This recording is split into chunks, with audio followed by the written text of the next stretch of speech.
To everybody who's just joining, welcome, welcome, welcome. This is our second of our Preparedness Partners webinar series, and we have a fantastic individual. If you've been on for the last 5 minutes, you can see how excited and how much Justin knows about this stuff, and he's chopping at the bit to give us all a really awesome understanding and overview of AI today, and particularly how we can leverage AI for emergency response. So we're going to do a little bit of housekeeping, and then I'm going to hand it over to Drew and Justin to do a conversation. I'll pop in a little bit. For those of you who don't know me yet, my name is Ethan Downing. I'm one of the co-founders of Logista. At the top of my screen, I don't know if he's at the top of everybody's, is Drew Downing, my brother and co-founder of Logista. And then we also have Justin Snair today, who is a managing partner at SIGNL Solutions and an AI expert in disaster response and how it's being applied in our fields. So couple quick housekeeping things, and then we'll get to the show as it is. We've got a really exciting hour planned. We're going to try to move through things quickly as possible. If you have questions, drop them in the chat. We'll come back at the end. We do have a whole chunk of time that we carved out for Q&A, but just so we don't lose those questions, so we don't forget them, please put them in the chat, and then we'll deal with them at the end.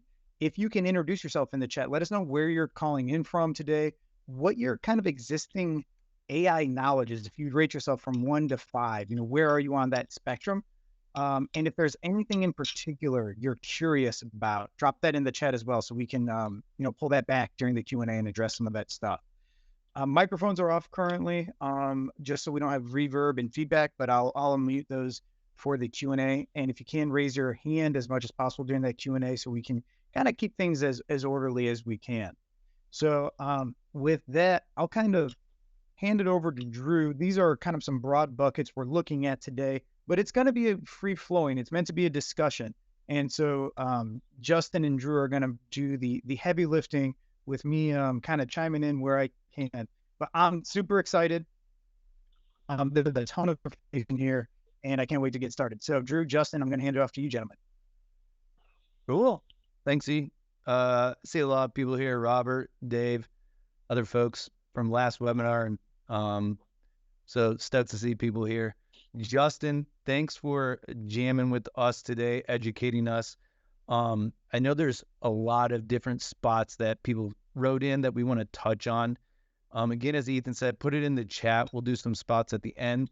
We're going to try to follow like some kind of progression, some logical way of going about this, but I may kind of bounce around, Justin. So redirect me when I ask some questions too.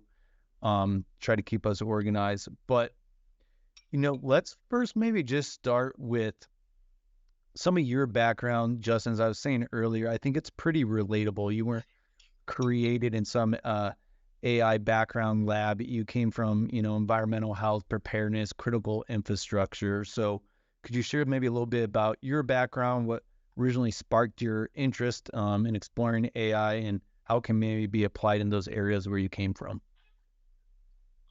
Sure. So thanks for having me. I'm happy to have this conversation with you and looking forward to the Q&A at the end.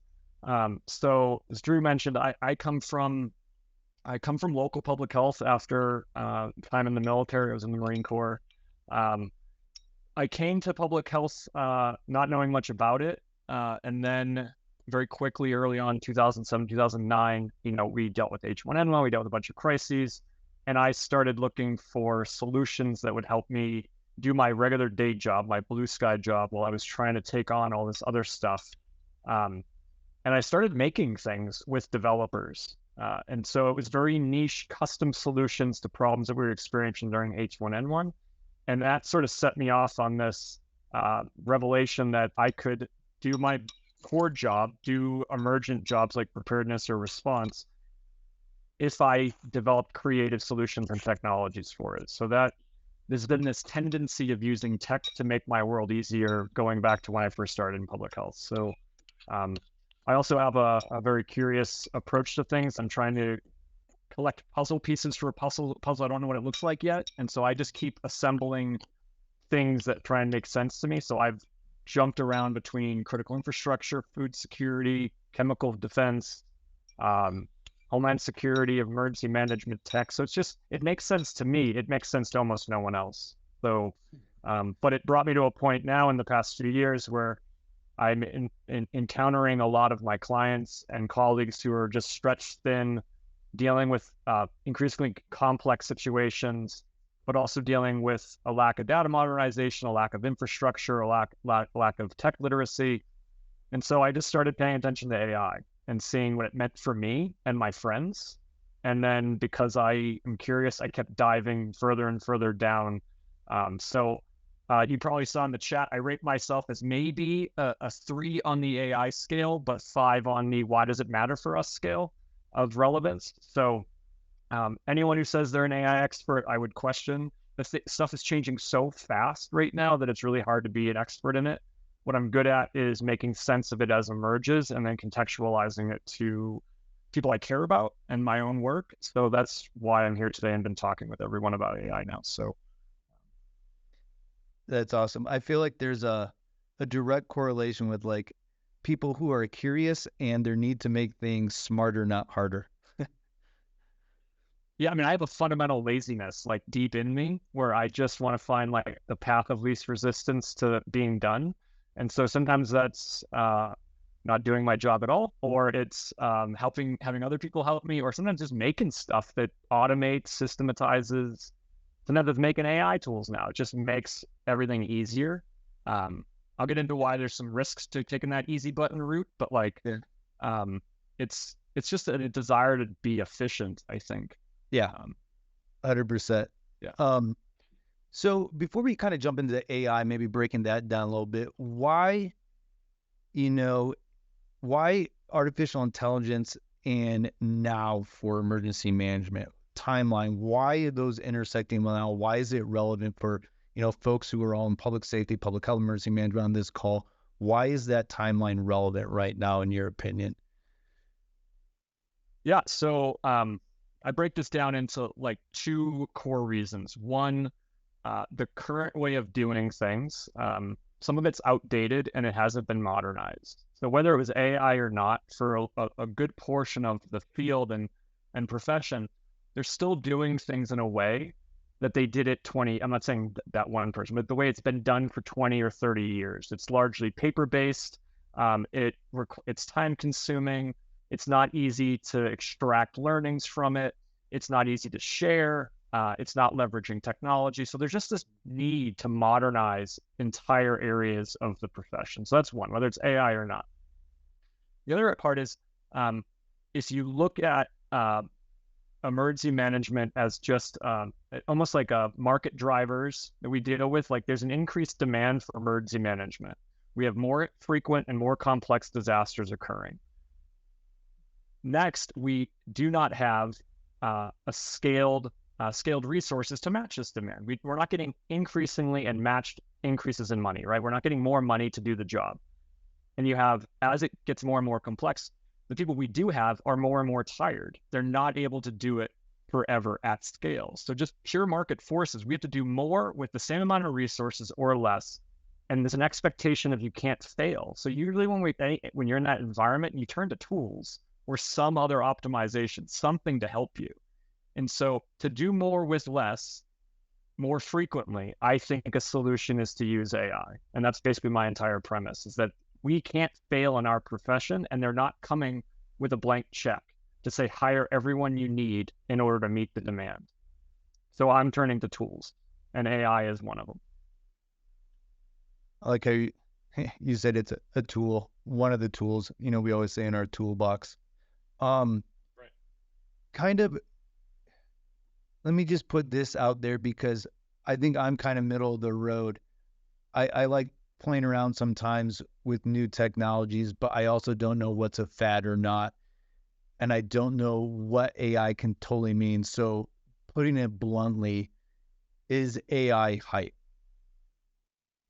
Yes, but no, not entirely. So yes and no. I'm going to give you an imprecise answer. Couple things. So it depends on what type of AI you're talking about. right? So people are lumping AI into one homogeneous technology. AI is a field of exploration and development that's been going around since 1955, I think. We've gone through several evolutions of AI through different epochs. So like AI back from like 1950s on was good at like one thing, like asking a series of questions to say whether or not something was a dog or not. Like that would be the example. It would ask, does the machine learning model could ask, does it have floppy ears? Does it have a tail? Is it man's best friend? And it would go through a series of questions to characterize this thing and say, based on these questions, it's a dog, right? And then the next epoch was around 2011, where you could start saying like, predict based on information when the dogs would arrive at the park, right? So we'd look at all the data, human labeled, and say, based on all of this, dogs usually come here at noon. So that's epoch 2, 2011. And epoch 2 we're dealing with right now is it's explain the difference between a cat and a dog to me. And that's what we're dealing with right now. It seems super intelligent because you can ask that question to an LLM and say, tell me the difference between a cat and a dog, and it just starts spitting out information to you. So those are the epochs we've gone through, and we're in 3.0 right now. But there's also types of AI that have been around that you've been using for decades, and you just don't realize it.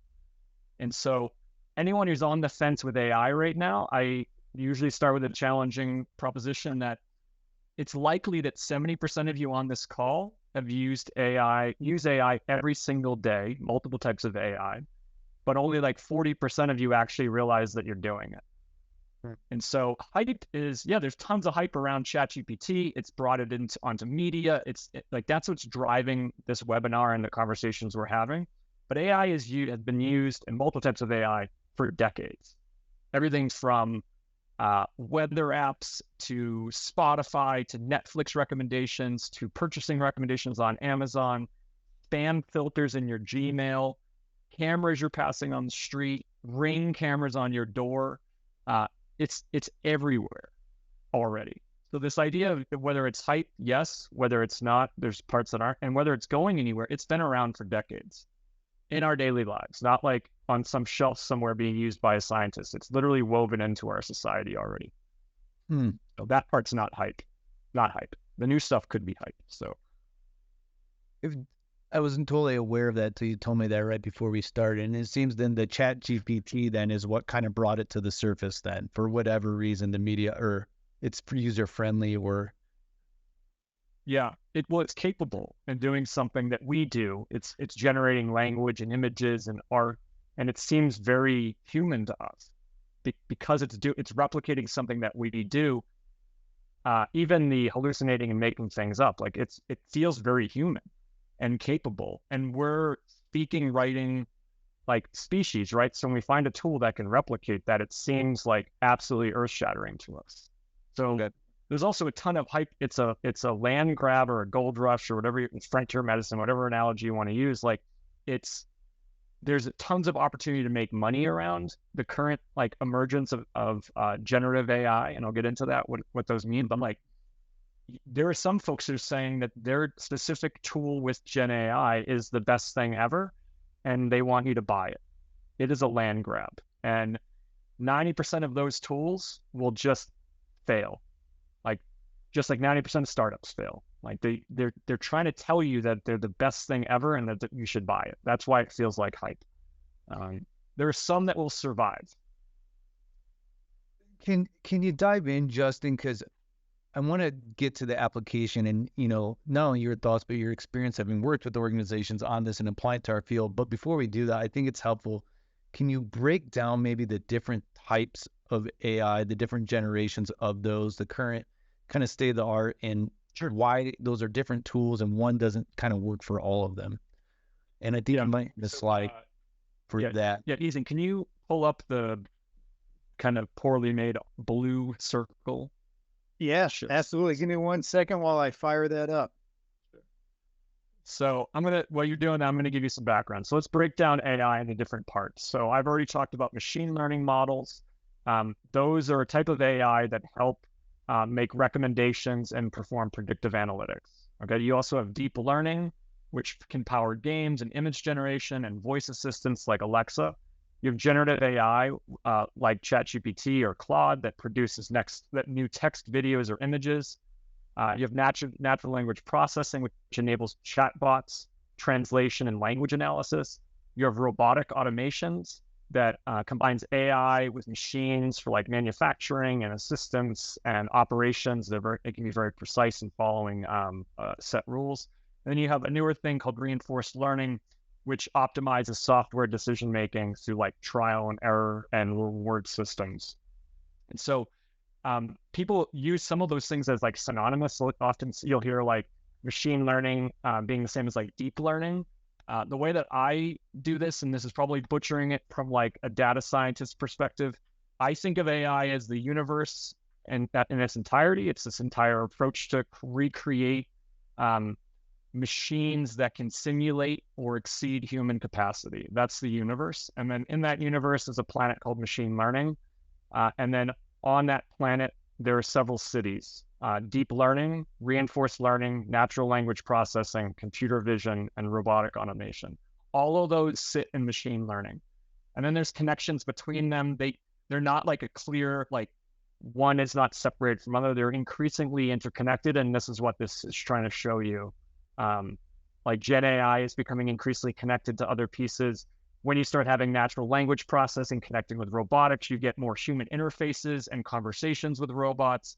Robots need computer vision to interpret the world around them. So this isn't just I'm using this type of AI today. Even generative AI is pulling on multiple types to perform the things that you're using now in ChatGPT and Claude and some other ones. So this is how I envision it. A person actually developing AI models would tell me I'm probably crazy, but this is the way I see it.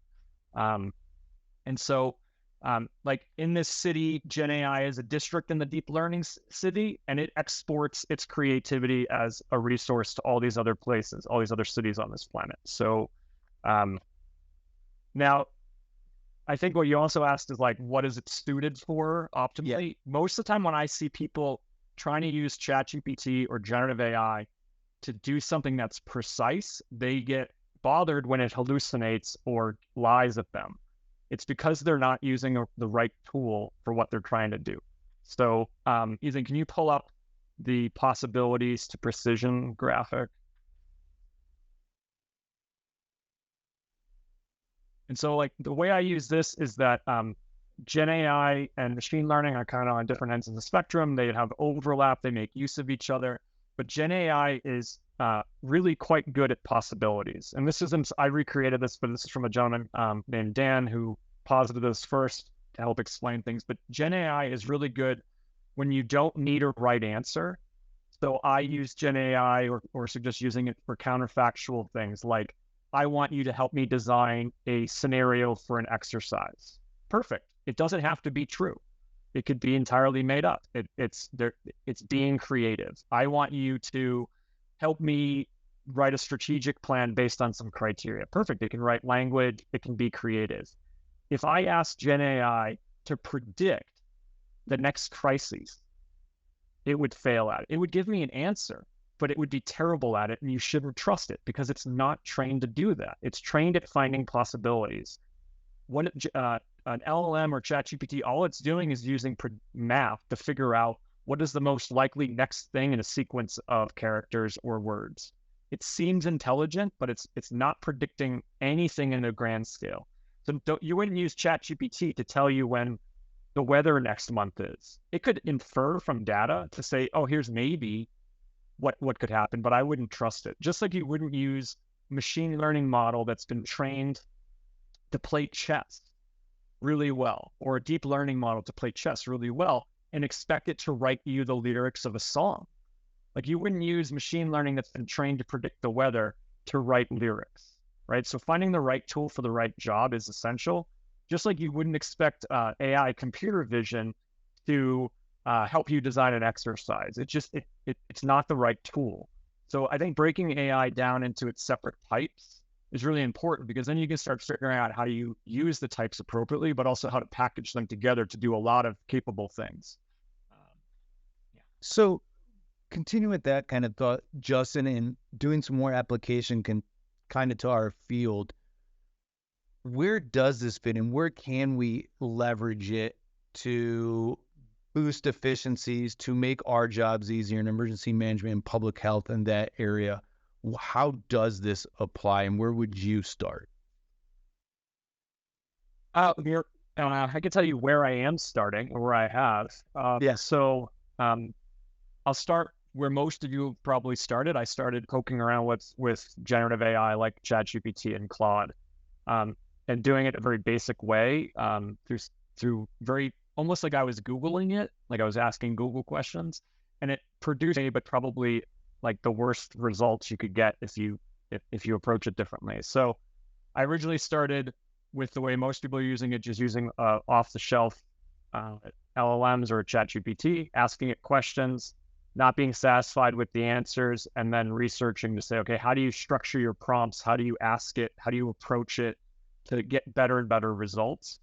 I started doing that early on, going from my first prompt to probably about 3 weeks in, I was having it design choose your own adventure games through ChatGPT, and starting to see how I could give it rules and process to follow in order to do certain things, and almost hard coding in what I wanted it to say.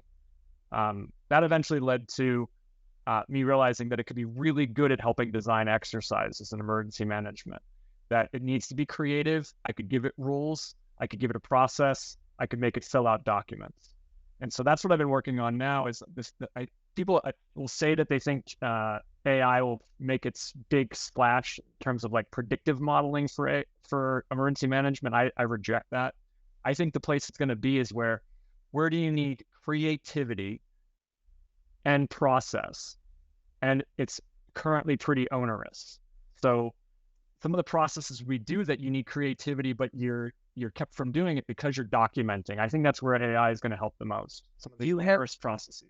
Do you have an example of that, Justin, maybe like where you're talking about ideation almost on that side of stuff to maybe get you thinking out of the box or different avenues of stuff? What does that look like? Yeah. So if I was trying to think about like a calendar for exercising for the next year, like what do I want to train on, or what do I want to include for core competencies, or I would start by dumping in a history of my past few years of what exercises I did basically conduct. And then I would go in and I would say, okay, based on this, what are some topics I could cover? You could even throw in a list of like your not sensitive threat assessment and dump that in, and it'll help you make sense of all that. It'll help you identify opportunities. ChatGPT and Claude and a bunch of them are fully trained on HSEEP. They know the core capabilities. And so you get a full conversation saying, based on my past and based on the threats I'm worried about, give me a calendar of exercises I should conduct, and then break it down into, okay, now help me develop the scenarios and the core competencies I should follow and the objectives, like a whole bunch of stuff. So I tend to go towards exercises first because they don't have to always be right. It's not 100% right answer. If you asked it to predict which exercises you should conduct based on some forecasting of what your risks are, it would make things up on you. So. I think the exercise is a really great spot to first attack too, because it's just so labor intensive from a labor standpoint, and recreating the wheel we do so often when there's, if you're doing it in Seattle, there's somebody probably doing something similar or already done it in Boise or in Boston. And that's essentially you're pulling up a lot of that knowledge, not exactly their AARs, but it's the same concept, right? Of not recreating the wheel and doing some new ideation. Yeah. And it's in areas where the exercise process is onerous. It involves multiple parties. Those parties result in labor-intensive iteration. So if I were a consultant being hired to design an exercise, if you were to follow like what's available online for how long it takes to, like what national frameworks say for planning an exercise, it's like 90 days, 180 days of this entire process just to design, because there's so many back and forth steps. And I'm not saying exercise designers should just use ChatGPT. That would be terrible advice. But the fact that you can generate ideas, generate content, generate questions and injects and bring it to people, and then quickly use LLMs to iterate off of the feedback, you could speed things up dramatically. And then if you can shuttle that to documentation quickly, it's another step. So it's take the processes that are necessary but onerous, that keep you from doing more creative tasks or more engaging tasks. And that's the place I would look at where to apply generative AI right now. Like if you don't have it doesn't need to be precise, and you want some creativity, that's where I would apply it.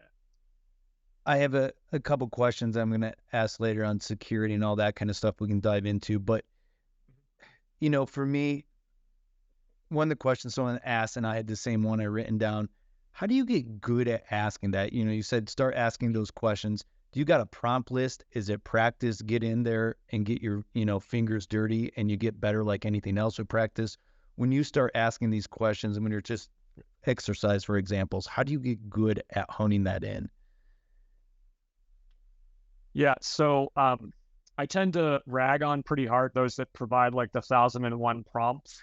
I see a lot of those on LinkedIn. Yeah, it's because they're easy to sell, but they're and anyone who's selling those things, I'm sorry for what I'm about to say, I think they're snake oil. I think that they're trying to give you a recipe for something that needs a process and an approach. And so I like to compare interacting with an LLM like ChatGPT or Claude. Like I treat it as if it were a junior staffer, okay? And would I ever expect a junior staffer to perform if I barked at it one sentence saying, do this? Like, give me this. Like that junior staffer would go off and they'd have to figure it out. They'd come back and they didn't ask any follow-up questions, nothing. It wouldn't be a good product. And so when I deal with this, I learned this on pretty early in my experience with AI, was when I behaved as if I were a manager in the way I would talk to a junior staffer when structuring my prompts to ChatGPT, the performance went up dramatically. So think about how you would approach talking to someone on your staff. So I would say, okay, I have a junior staffer in front of me. Hey, today I want you to help me with social media. You're my social media person for today. I want you to write me 10 ideas on misinformation that we should worry about in emergency management. I want you to format it like this. I want it to be no longer than a paragraph. I want it to be in English. I also want you to provide a plan for how to get how to disseminate them. Give me some recommendations. And so what I just did there, I gave him a role. I said, also I give him a list of examples of what it looked like in the past. So I've given it a role. I've given it examples. I've given it context. I've given it a format. I've established what I want as an output. And then I tell it to iterate with me. And so most people go and they try and prompt ChatGPT or Claude as if they were Googling, tell me X. And it fails on them and they get poor performance. If you were to say, hey, Claude or ChatGPT, your role today is a marketing manager. I expect you to produce 10 examples following this example. I want it in this format. If you break it down, the performance goes way up. So like anyone who says, give me a list of prompts, they should say, give me a book on the approach, and then write your own prompts. And there's sometimes when I'm lazy and I just say, hey, do X, it's one prompt. I don't have to spend that much time doing it. But that's like a zero prompt approach, like a zero shot prompt. So you're just saying with no context, no format, no explanation whatsoever, perform for me. And if I have like transcripts that I want to dump into it, I say, hey, give me the key takeaways from this transcript. That's generally a zero shot prompt. It'll do it. If I say if I want something more complex, I would structure it into steps. And then I would iterate with it, just like I was talking to a junior staffer in my office. That's a really good way of approaching this. No, it's a fantastic way to envision it. And I like that you said it's a book, not a list of prompts. How much. Don't buy a list of 1,001 prompts. Like, don't buy they won't work. If you were to ask me for my best, here we have someone throwing the framework in, perfect. Like chat box. Thanks, Don. That's perfect. So you should not expect my prompts to work the way that you would want. I don't even maintain a list of prompts. Like I have an approach, just like I don't maintain a book on my desk of how to talk to my junior staffer today. Like you wouldn't have that, right? I don't think you'd have too many junior staffers left. No, they'd be like, he's a creep. Why does he have this book on how to talk to me? And also the same way that so I usually describe ChatGPT as a junior staffer. I need to treat as if it were like I was managing it, and I should expect it to lie to me. That's how I deal with ChatGPT, like a junior staffer who might lie to you. I want to talk about risks and, how someone maybe here can approach their organization. But first, kind of educate me, because this is where I think you're really excelling and seeing, because you spend some time and you're such a learner in this space. What's some emerging applications of this? So I like the HCEP, and I think that's one of the first spots that is really going to really save time and money for organizations. But what are some other ways you may see this theoretically down the road from your perspective? Yeah, so in terms of like the generative AI end of this, I think we're going to be, it's going to be necessary for us to adopt AI for public information, and I'll qualify that a human has to stay in the loop with it. But for crafting personalized messaging to reach segmented targets in our population, generative AI will be very helpful for it. And that could be done today through like a more analog process of you manually doing it. But there's tools emerging now where it's being integrated into EOC software. It's being integrated into the tools that we already use that will scrape social media. It'll scrape traditional media. It'll help craft baseline messaging. It'll hopefully have a human somewhere in there, and it'll say, how many different audiences do you want to adapt this to? Do you want it to be distilled down to a message for your mayor? Or do you want it distilled down to an adversarial reporter? Do you want it to be broadcasted out to the public? What segments of the public? That's going to be huge. Being able to take base messaging that you've approved and adapt it into 1,000 different forms, personalized to users, that's going to be huge.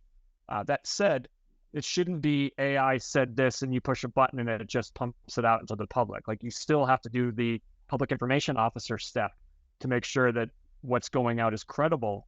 But the capacity to generate on the fly more messaging than we could ever come up with an army of people during a crisis, like that's coming. I've seen it demonstrated. It's just not on market yet. Personally for me, I keep saying exercises. I can tell you very soon there is a custom product coming out to help people design exercises, whether you have all the experience in the world or no experience in the world, helping automate that entire process. There's other very real things coming out right now that I have some concern with. A lot of governments are starting to use chatbots as customer service agents on their websites. We're starting to see that. Some of them are okay. Some of them are following like a FAQ kind of script.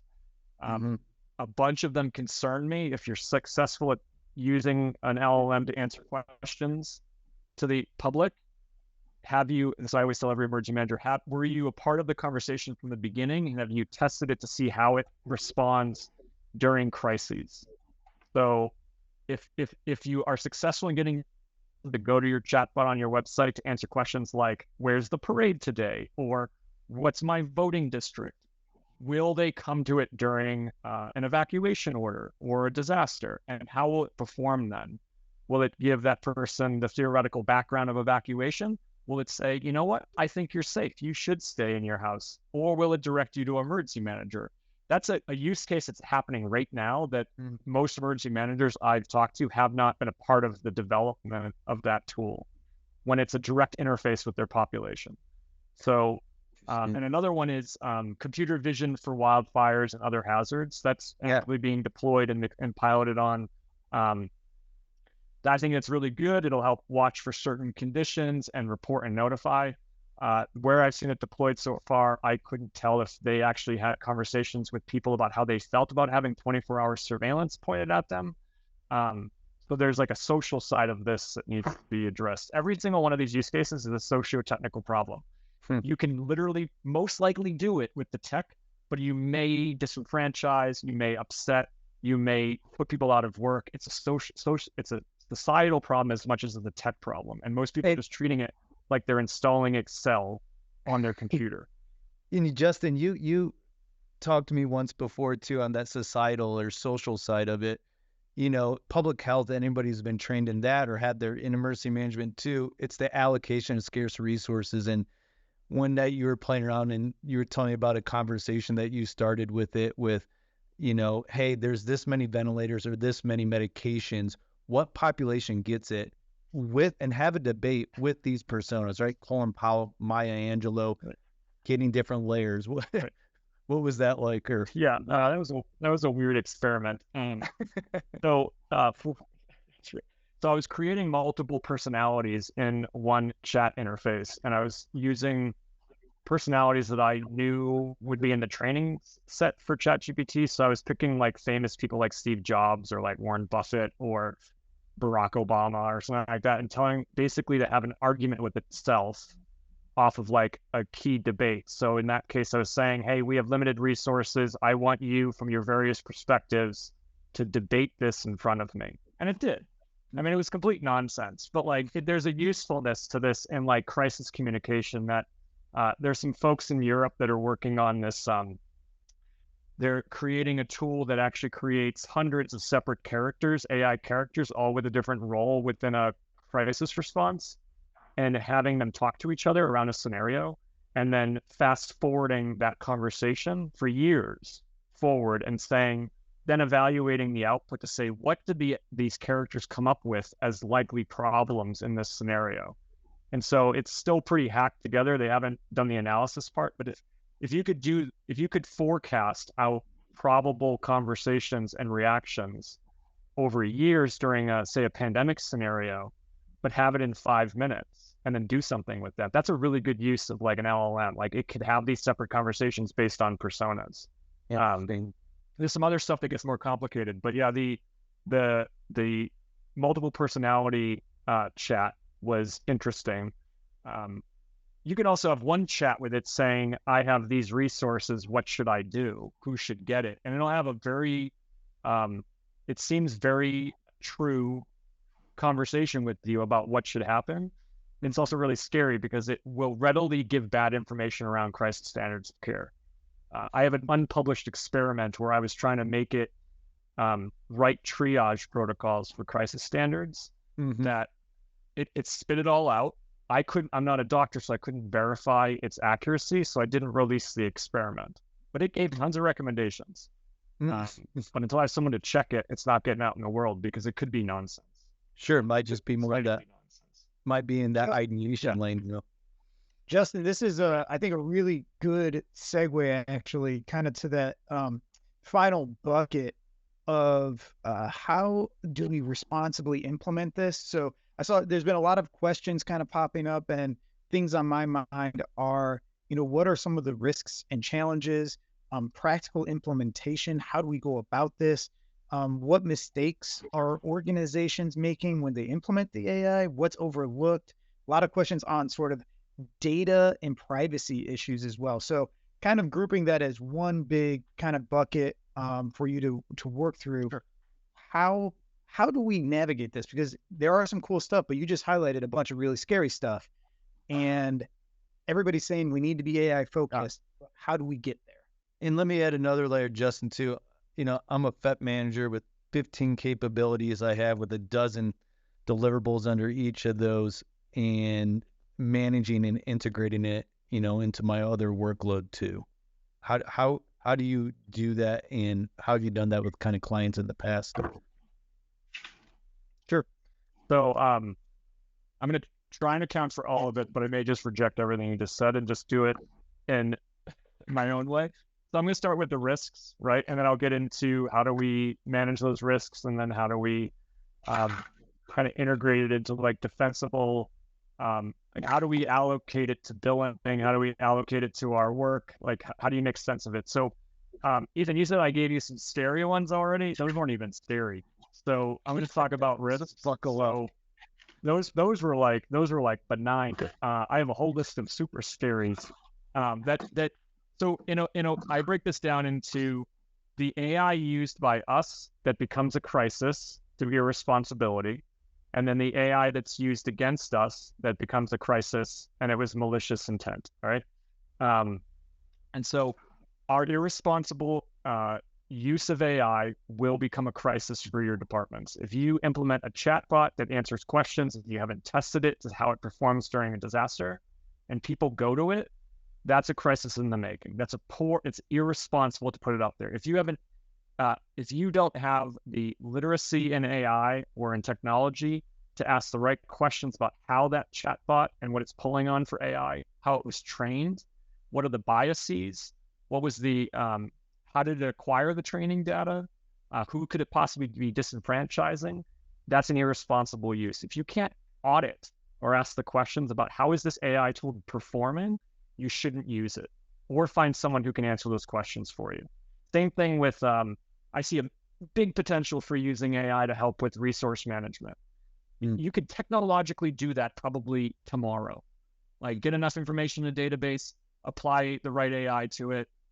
It may make absolutely nonsense recommendations, and it may make recommendations that are biasing entire demographics. So like, that's irresponsible use. It's not a malicious actor trying to hurt us.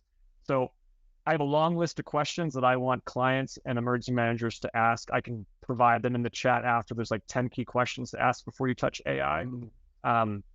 The other part of this is those using AI against us as a new threat actor. So DHS, a bunch of other groups have already said that AI adaptive cybersecurity threats are going to be, they're already here. They're going to be a new normal. So defending against that it's going to require new countermeasures, new technologies, and probably using AI to fight AI. Same thing with misinformation. It's my biggest fear is that it's been demonstrated already that AI can be used to generate very plausible looking research papers and white papers and creating social media and making it all very believable. And also using AI enabled echo chambers to create viral sharing. So the creation of misinformation and dissemination is being AI integrated. We need an entire new way of thinking about how we combat misinformation. It can't be the credible person standing behind a podium holding up one memo when you're getting a million memos dumped on the internet. We won't win. So that's a real risk that's emerging, is misinformation generated by AI. There's some other scary ones I can get into about drones, and I'll just save us for the day, like from that today. But another webinar. And so in terms of that'll keep us up. Another webinar on drones. Yeah. And so in terms of how I help, or I want clients to approach this, or I recommend clients approach this, is that AI is not an easy button. Like, you can't just apply AI homogenously saying, I want this easy button inserted. There are different types of AI. They come with different pros and cons. They come with different costs, like upfront and ongoing. And to talk to someone like me or a developer, you have to understand your problem much better than you generally do. And you have to break it down from not just this is what I'm feeling, you have to break it down into this is almost the requirements I'm willing to pay for or that I want. So if you could just say, I have a problem, and you go to a developer and they say, okay, what's the problem? And they're going to spend weeks talking to you to understand your specific problem. This is where I've been coming in. Like, I understand enough about emergency management processes and problems that I can get a firm handling on the specifics and then bring it to developers and say, this is what they're saying. So I know enough about AI and I know about the problem to translate. I'm basically just a middleman. Well, I don't know how much experience, a lot of public health emergency managers have working with development teams. They're super talented. They're narrow scoped, as you know. Right. Even you've done this with Logista. Right. Incredible at what they do, but you do need a translator, or you need to do your homework to speak to them very clearly and stay on top of it, because, they know what they know and they do what they do.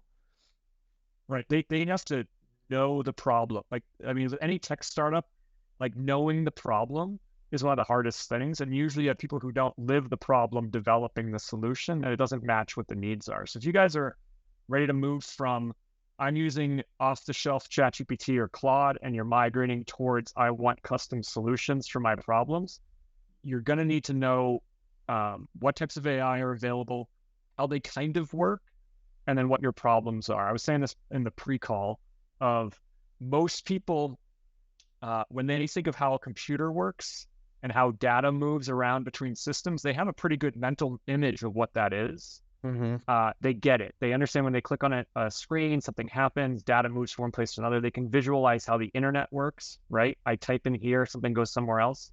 AI is different. Most people don't have a mental image of how it works or how the different types work. And so improving that mental image will help you discuss things with like folks that could develop your solutions. But we need to get a mental image of how AI operates. And most people don't have it. It's not quite like a database somewhere.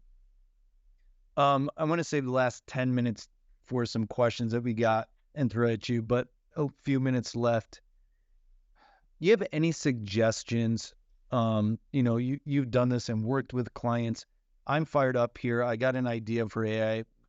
What do I need to be aware of when I bring it to my director? Where do I start poking around? Should I bring something written? What's a practical way to start this conversation? So if you're pitching it to a leader or a director, what's the problem? Why now? What does it cost now? And what will it cost ongoing? That's what I would do. If you're talking to like a leader to try and get buy-in, they have to understand why this over something else. And then the next question is going to be, if it's AI, what are the risks associated with it? And who's housing the data? Are we making a fully custom model that we're only going to have control over? Is it pulling on chat? Like, there's all these risks associated that people don't think about. And unless they're building entirely custom AI models and all the tools in their own environment, you're increasing your surface that you could have risk.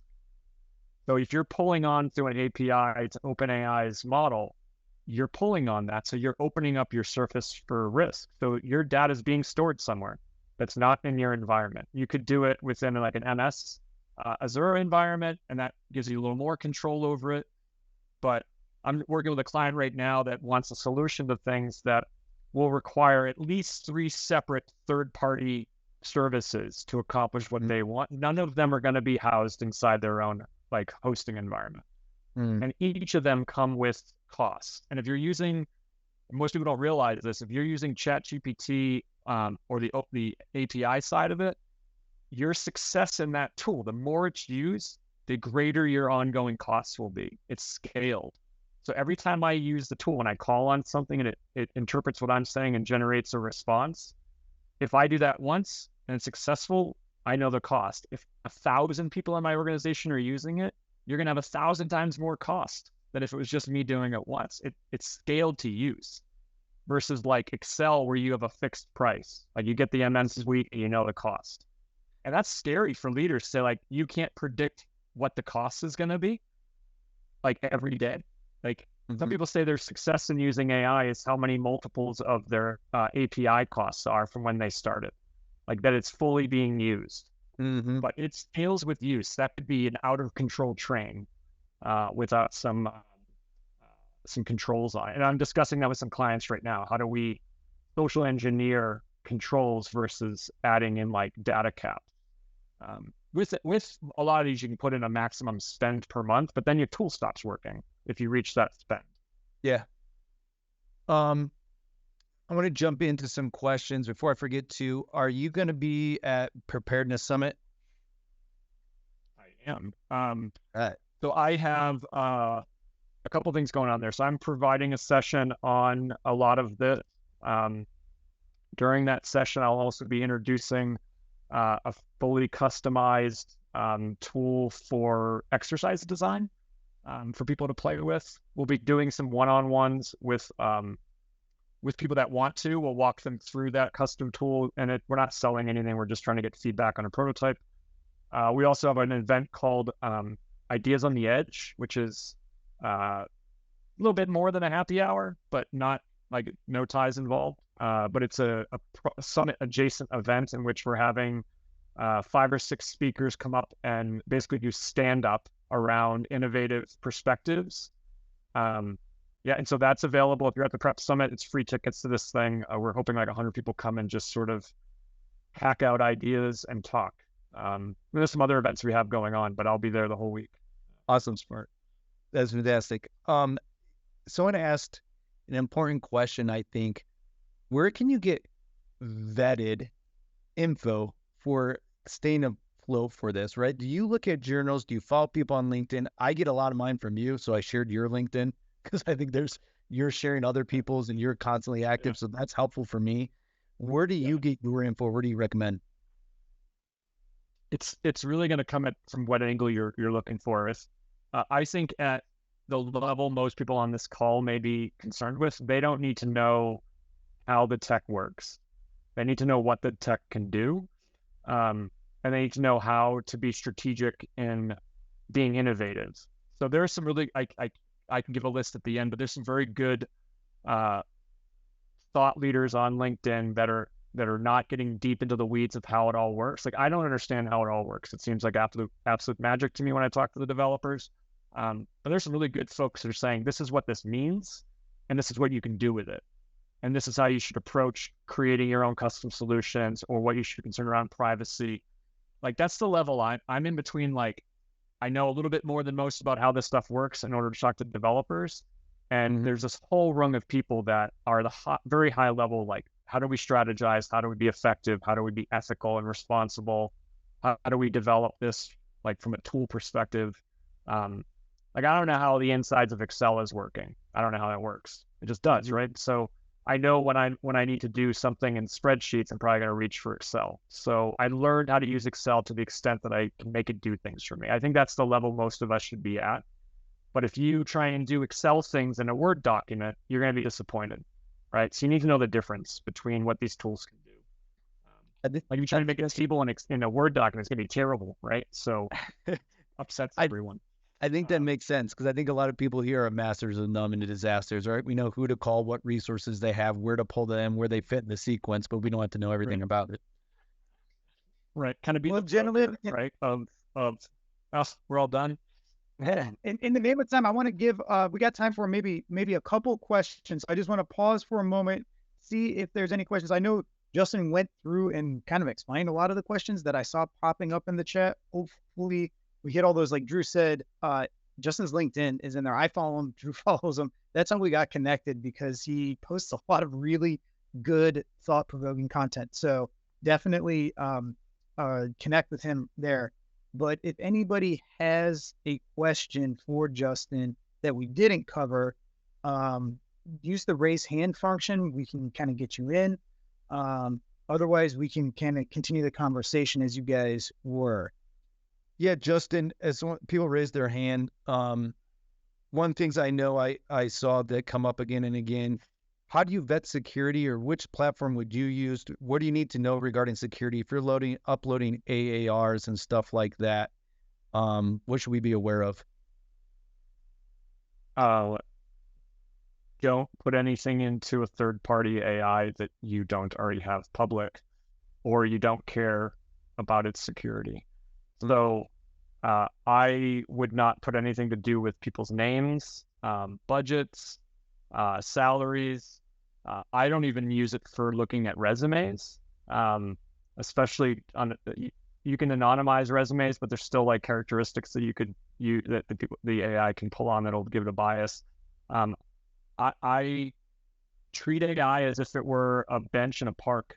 Like, don't leave anything on that bench that you expect to be there tomorrow and safe. Like, don't.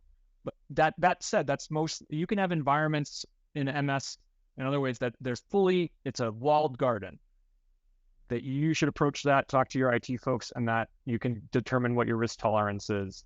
But most of these open things, like ChatGPT, Claude, Perplexity, like all these things, like, don't dump sensitive information into it and expect it to be okay.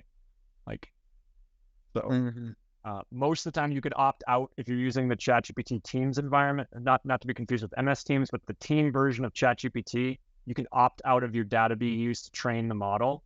I still wouldn't put sensitive information into that. So assume it's a park bench. That's what I would say, unless you've been told otherwise. Yeah. That is probably one of the best descriptions I've heard of how to treat AI and how to deal with any sensitive information that we're putting into it.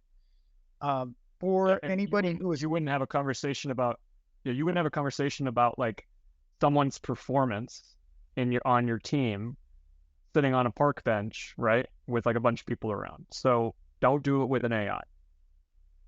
Like that's I pinned Justin dropped in those questions that he normally has people think about. I pinned those at the top of the chat for folks.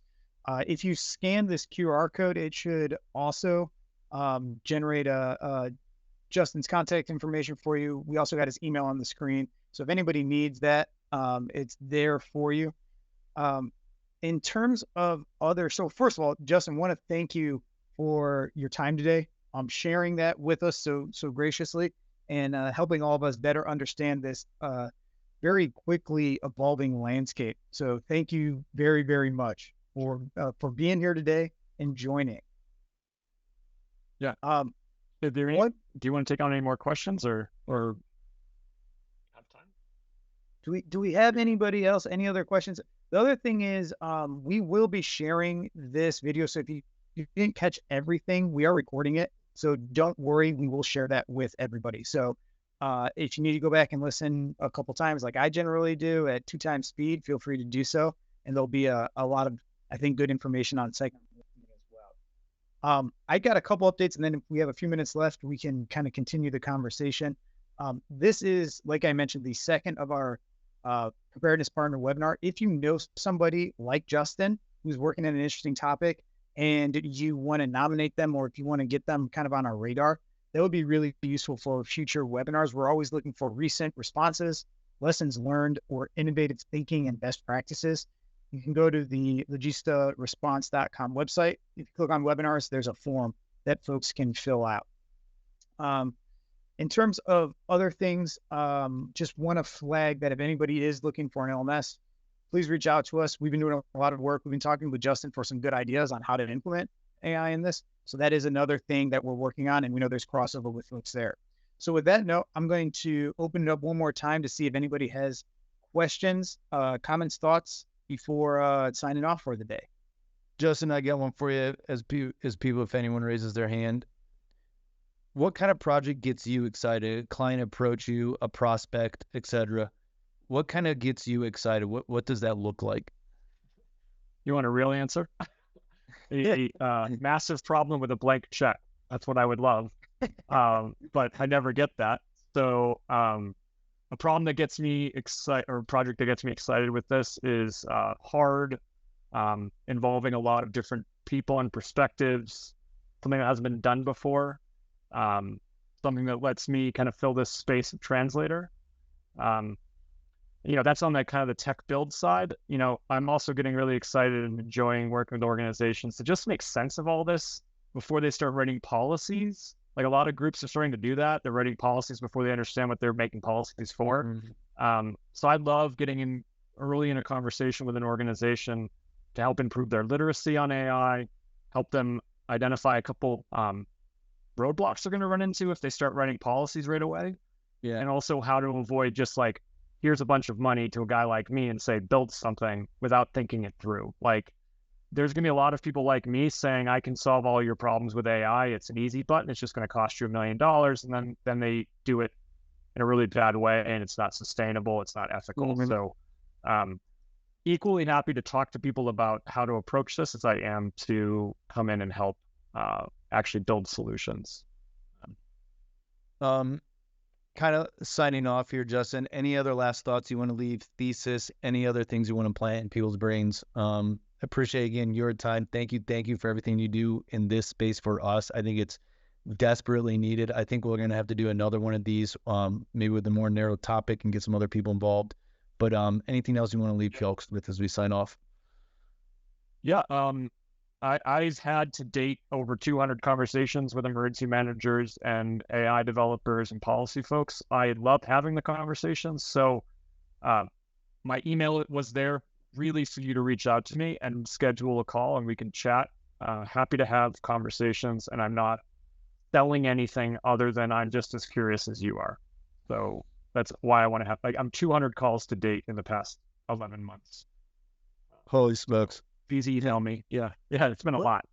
So. Last thing, what's your spring look like? You're going overseas for a keynote or something like that? You have the Preparedness Summit coming up? I have, next week I'm delivering a keynote at the Colorado Emergency Management Conference.